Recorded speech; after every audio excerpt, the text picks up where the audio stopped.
wai mana wai ya raka ni je kawai za mu daidaita kai ranu ne daga ganin ku masu laifi ne musamman ma kai dinnan ina da abin da zan baka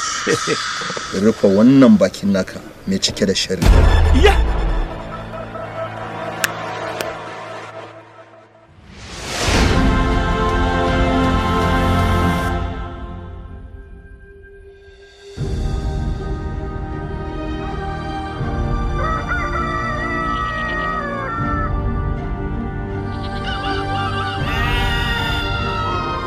to yaya na mai share hawaye na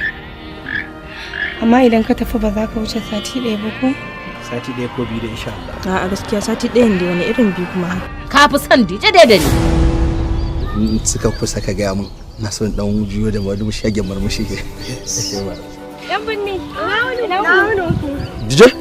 ai na ka san sunana saboda ina son ki shi yasa nayi kokari na san komai akan ki haba wai me yasa kika tsane ni ne haka saboda idan zan kwatanta rayuwata da waka amshin ka bai daidai da irin baitin wakar da nake rerawa yan sanda suna neman ka ka fi san halin da muke ciki ba me ba fita no alhaji ka bar shi a kama shi ya je ce ya daddana kudarsa ko ya gyaru ya da kimarki da darajarki zaki so a ce an kama danki dole sai ta so ne dama baba ina koyarwa a islamiyya ne kana koyarwa islamiyya kake tafiya shashancin ka a kulovin ko wanda zai iya ja da naira ne sai ka ce wani mutumin kirki ma salama a gidan wa akwai sanyi ba ni barasa a ku bashi ruwa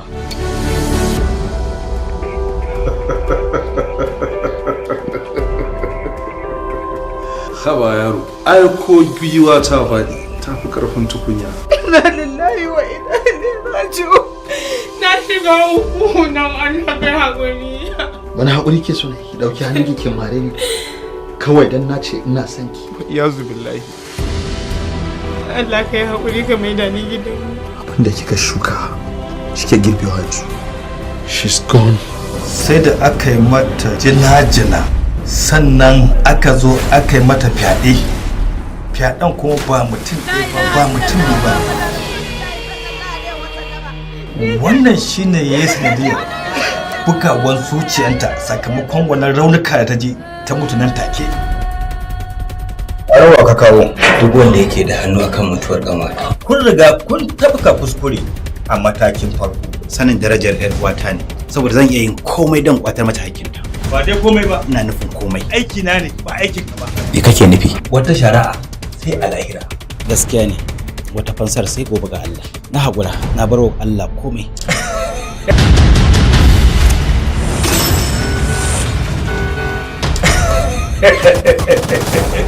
ce dan ba batar da shi abu ne mai sauki